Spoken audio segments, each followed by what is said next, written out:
you. Okay. So, like I was saying, confrontation is just a part of our world. And as much as I want to ignore it, in most cases, that's not really an option.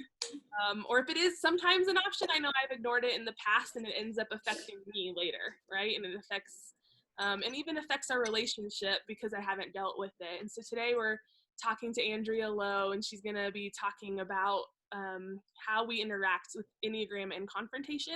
And so our hope always is just that you'll come away with like a nugget, something that you can put in your pocket and go, okay, that's something I can take with me into my world, into my everyday living, and try to see things differently than I have before. If you're new to the Enneagram, we would love to chat with you. Send us an email, leave a comment. And if you're like, I don't really understand a lot of this, we have an hour. So we don't have a lot of time to like dig in. Enneagram is so complex. There's a lot going on with it. So if you're new to the Enneagram and you want more information, send us something. We would love to connect with you. Joanna Price on here, she's also a part of our team. She's working a lot with connecting with people as well. And she'd be happy to connect with you, talk with you about some things as well. So let us know kind of where you're at. Or if you have questions and they don't get answered today, send us an email. We would love to talk with you more about that. So, all right, to get into this, because we don't have a lot of time, I want to introduce Andrea to you. Andrea is an educator. She's a certified Enneagram coach. She's an encourager. And my favorite fact about her is she's an office supply lover. I love office supplies too, so I love that. She's based in the Denver area.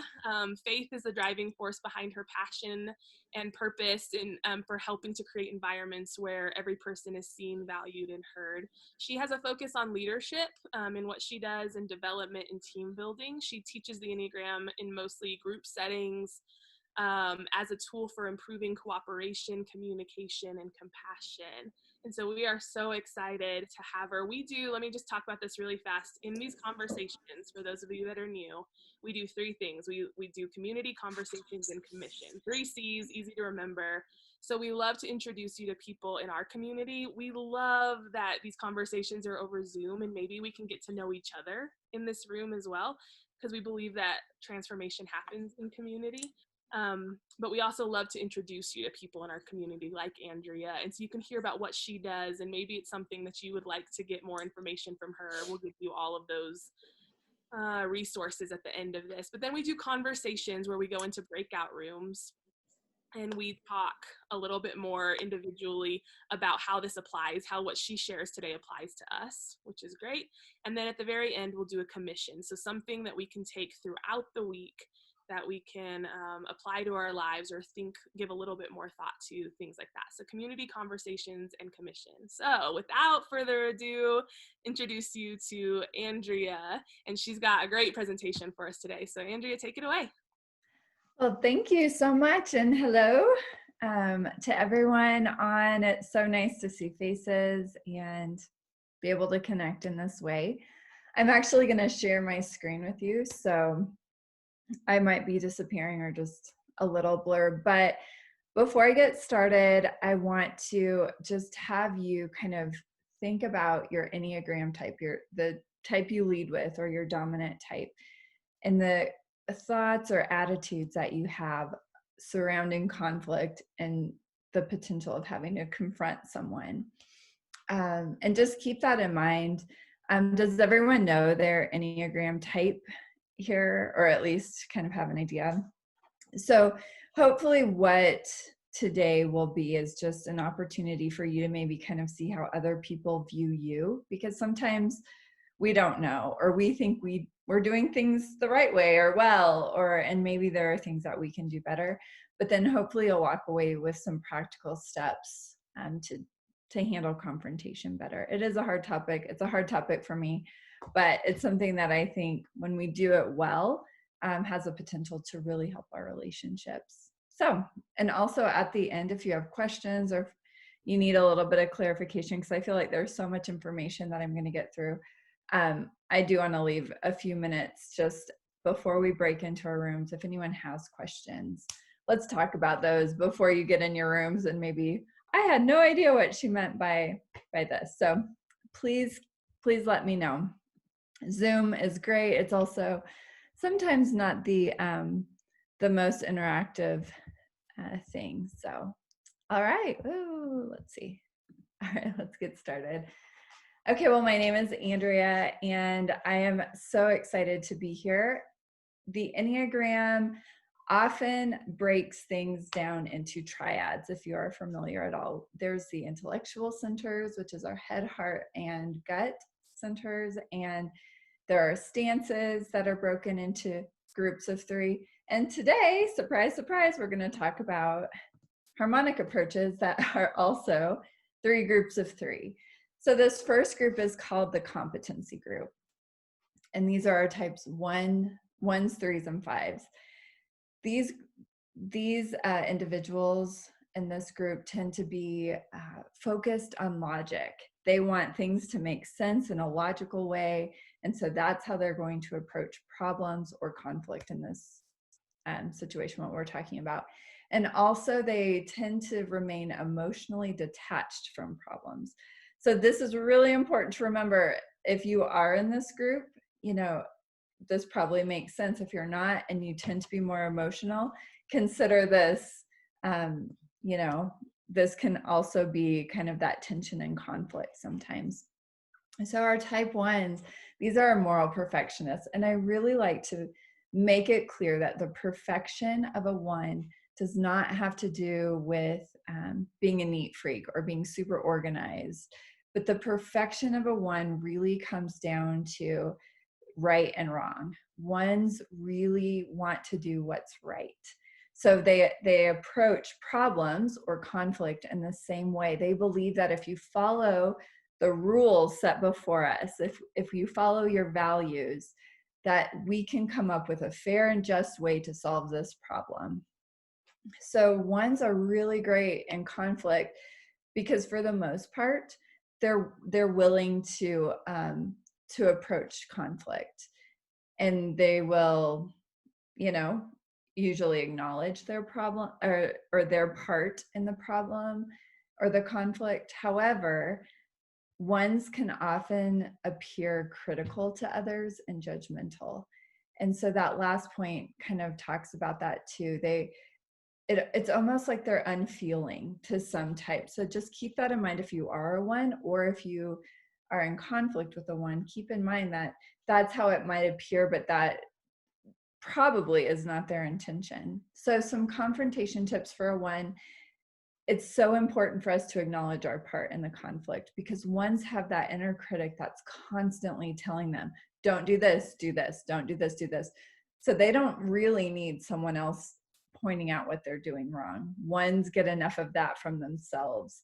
So it's so important for us to acknowledge our part in the conflict, or to acknowledge that there were others who had a part to play in the conflict.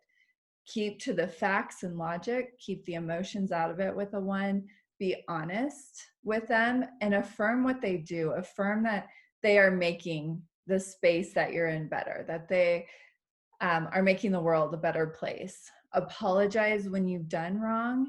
And really, this last point might be a little bit surprising, that they are so very sensitive to criticism, because they can often feel very critical to others. But just keep in mind that they've got that inner critic, and they don't need you to be another critic for them. So just be really gentle with criticism, and try again just to stick with the facts of the problem. Our type 3s, these are successful achievers, and they are very goal-oriented. Usually they're very efficient with time and resources, and they can easily set aside their feelings to focus on the problem at hand. So when a 3 is in conflict, they're going to be really great at solving the problem. This is what we need to do. However, they are sometimes so focused on reaching that goal that they're okay to cut corners, or maybe make some tweaks in how it's done. So they can often be seen as too competitive. They can be seen as insecure, even boastful to others. So that's something to keep in mind if you are a 3, or if you are in relationship and, in this sense, conflict with the 3. So some confrontations for a 3: be be honest with your feedback, but don't be too critical or judgmental. They are so, they want to achieve and they want to do it well. Oftentimes if threes think they can't do something perfectly, they won't even try to do it because they really want to be the best at what they do. So just be careful with your criticism, but do give them honest feedback. Be logical and remain focused on an action to solve the problem. So don't get so bogged down in the details with a three. Be more focused on actually handling and solving the problem. Provide an environment that's harmonious, where they feel safe and seen.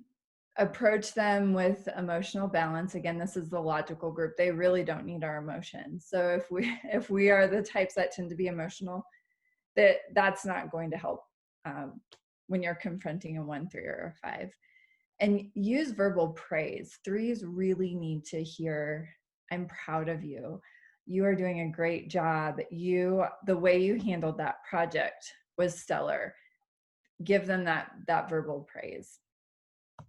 And our type 5s, these are our investigative thinkers. They generally just want to remain objective in life.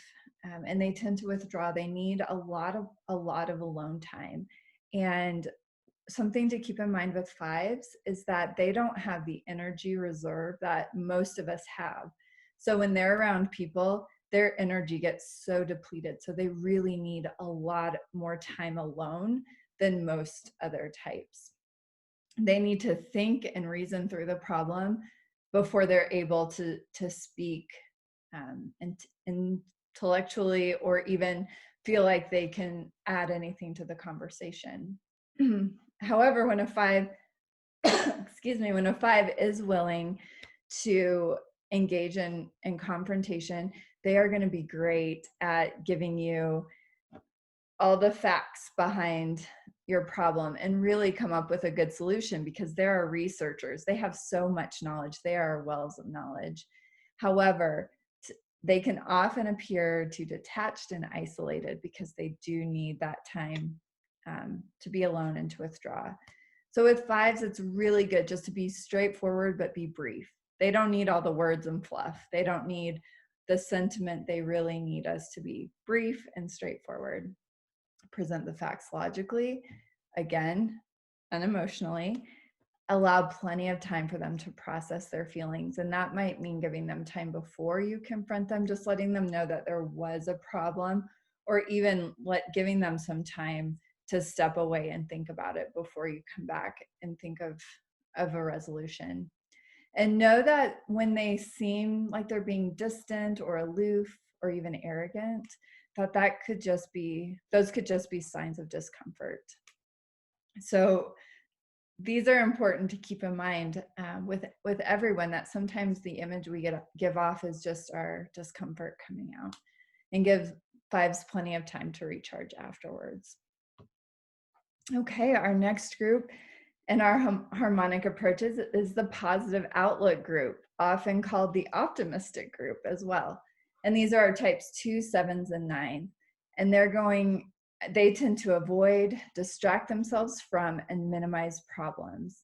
And they want to reframe those negative viewpoints into optimistic perspectives. Our type 2s, these are the supportive advisors or the helpers. And 2s focus, they really want to focus on positive qualities at all costs, and really repress, as it says here, even avoid or ignore negative thoughts and feelings. They tend to constantly go back to the positive qualities. And something that's unique for a 2 is that they need approval almost more, or maybe more, depending on the individual, than other types. They really need the approval of others. So conflict actually feels like it's going to sever the relationship to a 2, which is why they tend to avoid and focus on those positive qualities.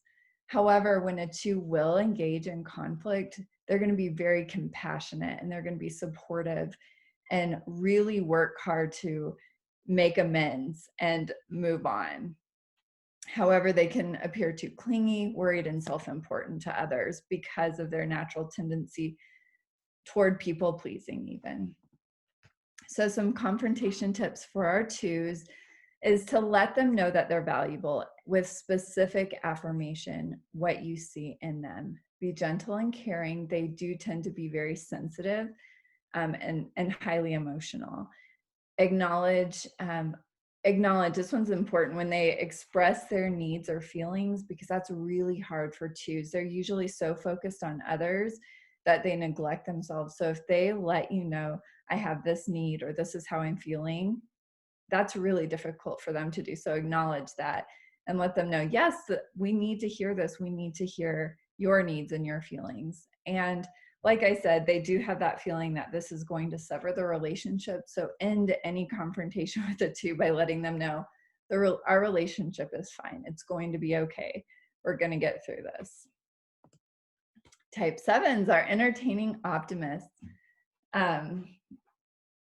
These are folks that are so fun, and 7s tend to avoid, sorry, I think I misspelled that word. I can't see it behind the screen. It's supposed to be optimist, but it doesn't say that. But 7s tend to avoid negative feelings and negative anythings. They focus on fun, and they don't want to feel like they're being held down or limited. So they're gonna avoid conflict and really maybe even seem distracted.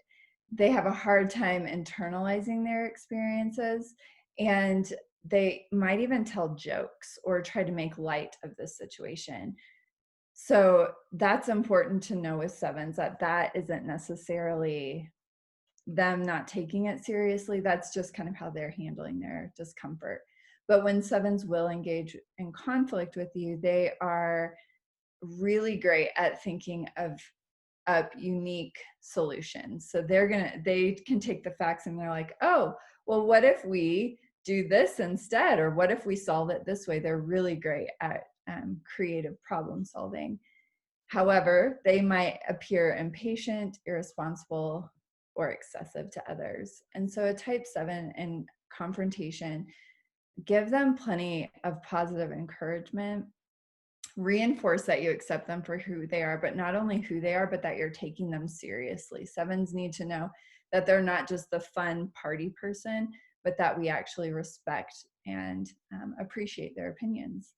Give them positive affirmation and those upbeat solutions to the problem that you're dealing with. Be direct, clear, and honest, and be sensitive to their aversion of those negative feelings. Again, when they're telling jokes or making light, just be sensitive. Be sensitive with that, and just know that it doesn't mean they're not taking it seriously. And finally, our peaceful mediators. Our peaceful mediators are focused in keeping the environment harmonious in life in general. And so conflict will affect that balance that they have. And really what it does is it throws off their balance to appease the needs of others and to satisfy their need for autonomy. So 9s will avoid for that reason, because they just can't handle an inharmonious environment. However, when they do engage in conflict, they're going to be really great mediators. They can listen to everyone's viewpoint and come up with common ground. However, they can often appear complacent, inattentive, and even stubborn. 9s tend to have a stubborn streak, and that really comes from also the fact that they're often asleep to themselves, because they're taking in all these other viewpoints and often neglecting their own. So in confrontation, give them a chance to speak. Don't ever speak over a 9 or interrupt them. Really give them a chance to speak and listen to what they're saying. Validate their perspective, remain approachable, and really work to find that common ground. And again, just end with those affirmations that you call out what you see in them. End on a good note. And finally, our last group is our reactive group. And this is our types 4s, our 6s, and our 8s. These types tend to be emotionally reactive under stress. And of course, that's going to look different for each of these types. But they also tend to really feel the realness of the problems and expect others to have similar reactions and really kind of approach problems with that same serious, that same realness and that same seriousness. So you can see already this group versus the 7s, who tend to joke around how there can be some tension there. So these are just, it's good for us to know these things. Type 4, these are our romantic individuals. They tend to be very creative and very in tune with their emotions. They tend to be comfortable with those maybe darker or what other types might consider negative emotions.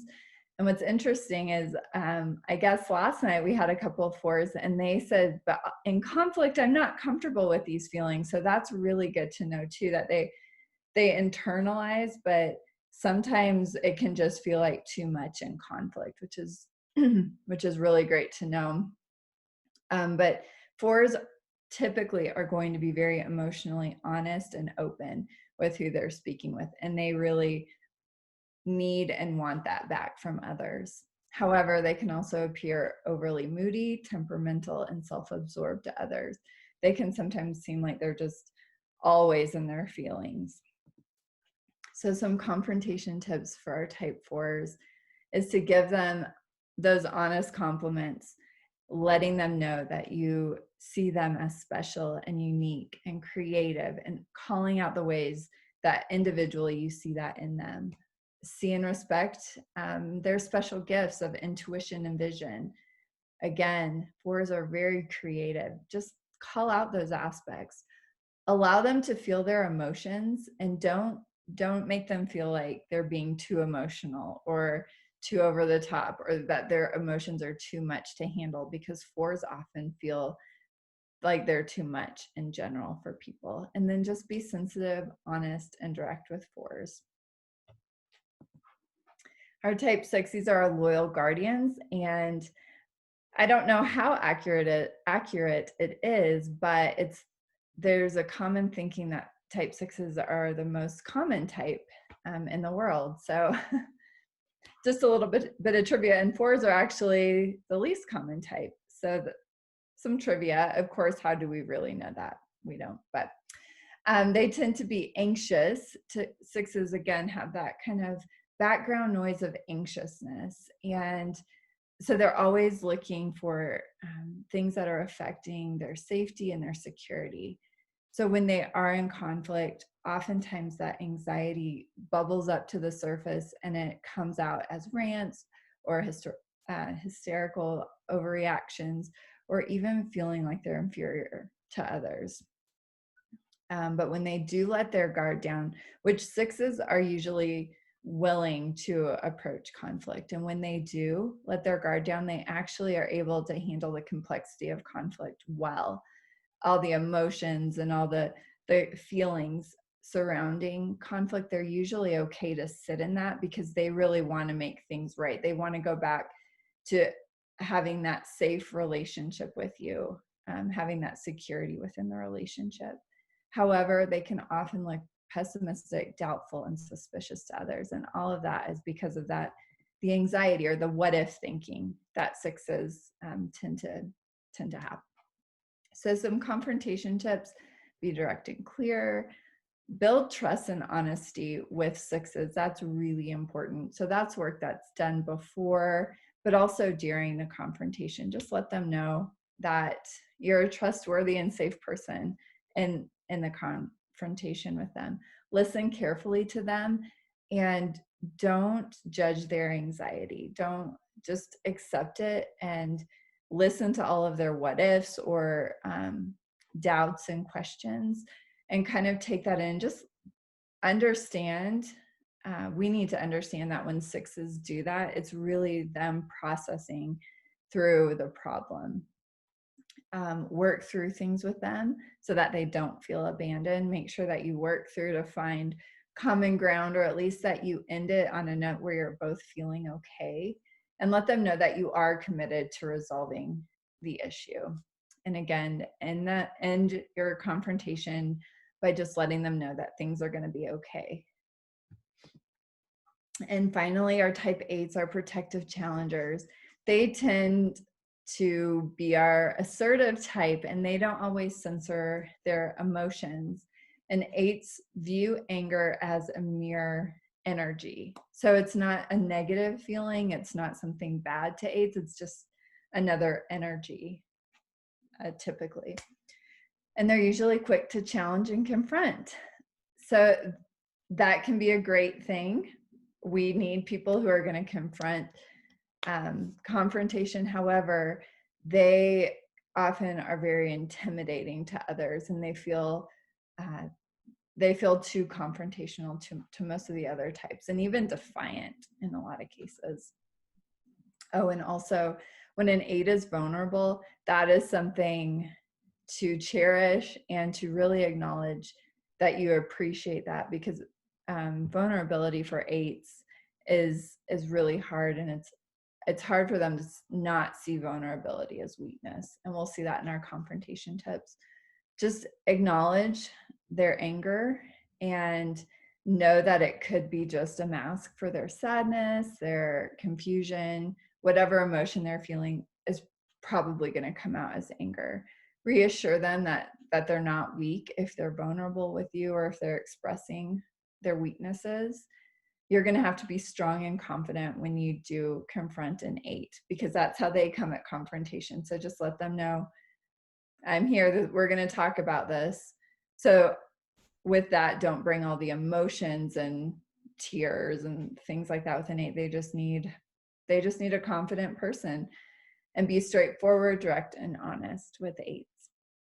So obviously these are just some tips. These aren't, solid, only do these things or never stray. But as an educator, something that I practiced with my students and with other teachers is what was called a positivity sandwich. So anytime there was confrontation, I wanted to start with on a positive note before we spoke about the problem. And the positive that I focused on then was that person specifically. So calling out those gifts in the person, telling them what I see, what I appreciate in them, encouraging them. And then you talk about the problem and however long that takes, all the mess. But then you end on a good note, and you end saying, hey, I really appreciate your willingness to talk about this. That's one of the things I really appreciate about having you on the team or having you as a friend. But you want to end it well. You don't want to just be like, all right, well, fine, we're over, it's done. So that is the presentation. Do you have any questions or comments, anything you would like to add? The floor is open. I think one of the things you might have mentioned last night, but that was so good, was with that positivity sandwich, is finding a way to reinforce that the person is greater than the conflict that we're having.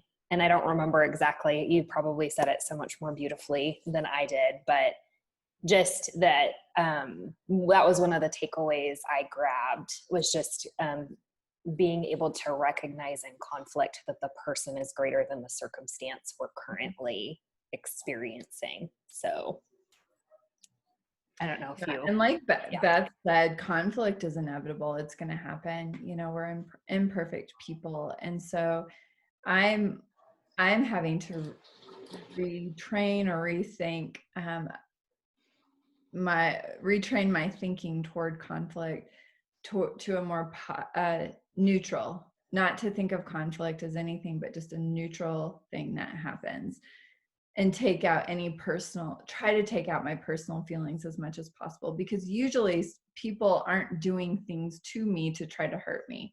That's something else completely. But if I can just focus on the problem and try to think of it as neutral, that really has helped me in my thinking of conflict. Like this is something that needs to be addressed and taken care of so that it doesn't hurt the relationship.